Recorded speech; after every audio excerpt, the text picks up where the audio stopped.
আসসালামু আলাইকুম। 18 বাংলার প্রতি ঘন্টার সংবাদে সবাইকে স্বাগত জানাচ্ছি আমি শারমিন সালাম। সাভারে জাহাঙ্গীরনগর বিশ্ববিদ্যালয়ের উপাচার্য অধ্যাপক ড নুরুল আলমের বাসভবনে অবস্থানরত কোটা সংস্কারপন্থী শিক্ষার্থীদের সাথে ছাত্রলীগ নেতাকর্মীদের সংঘর্ষ হয়েছে। রাত 2টার দিকে এই ঘটনা ঘটে। এতে ভিসি ভবনের ভেতরে অবস্থানরত শিক্ষার্থীদের মাঝে আতঙ্ক ছড়িয়ে পড়ে। ক্যাম্পাসের পুলিশ প্রশাসনের উপস্থিতিতে এই হামলার ঘটনা ঘটে। হামলায় অর্ধশতাধিক শিক্ষার্থী আহত হয়েছে। শিক্ষার্থীদের হতাহতের খবরে বিশ্ববিদ্যালয়ের বিভিন্ন হল থেকে অন্য শিক্ষার্থীরা মিছিল নিয়ে ভিসি ভবনের দিকে এসে পাল্টা প্রতিরোধ গড়ে তোলেন। এ সময় শিক্ষার্থীদের ধাওয়ায় পালিয়ে যান হামলায় জড়িত ছাত্রলীগের নেতাকর্মীরা। এদিকে শিক্ষার্থীরা হল থেকে মিছিল নিয়ে আসলে ক্যাম্পাসে আগে থেকে অবস্থানরত পুলিশ বাধা দেয়। পুলিশের ছোড়া রাবার বুলেট ও টিয়ার শেলে গণমাধ্যম কর্মী সহ অর্ধশতাধিক শিক্ষার্থী আহত হন সেখানে। ঢাকা বিশ্ববিদ্যালয় সহ দেশে বিভিন্ন পাবলিক বিশ্ববিদ্যালয়ে কোটা বিরোধী আন্দোলনকারীদের উপর ছাত্রলীগের হামলার ঘটনায় তীব্র নিন্দা জানিয়েছে অ্যামনেস্টি ইন্টারন্যাশনাল। সংস্থাটির দক্ষিণ এশিয়া শাখার ফেসবুক পেজ থেকে এক স্ট্যাটাসে নিন্দা জানানো হয়।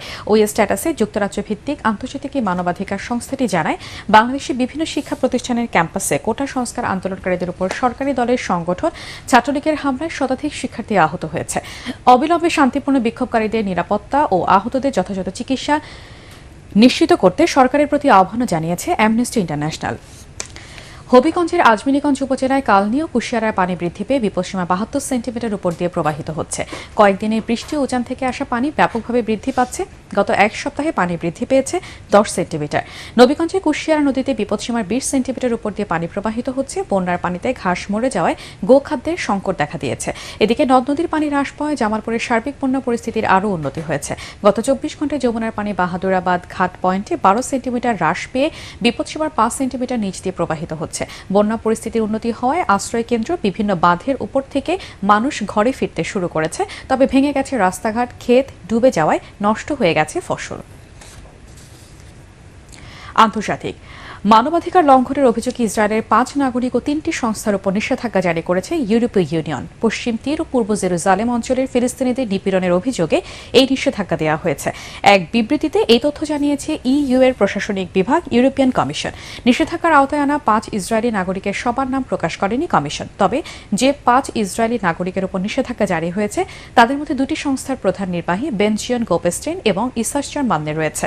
ইসাসচার মান্নে একটি স্থানীয় পত্রিকার প্রধান নির্বাহী, আর সংস্থাগুলো হলো টিজার্ভ 9, লেহাওয়া অর্গানাইজেশন এবং অপর একটি সংস্থা।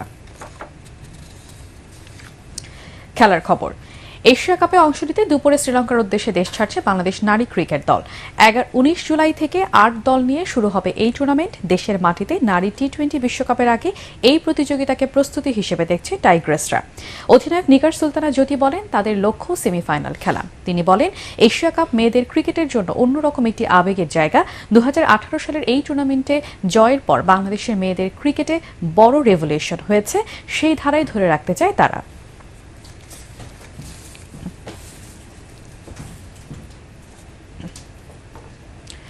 পরবর্তী সংবাদ দেখার আমন্ত্রণ জানিয়ে এখনকার মতো শেষ করছি। 18 বাংলার সংবাদ ইউটিউবে দেখতে ব্রাউজ করুন youtube/18 বাংলা নিউজ।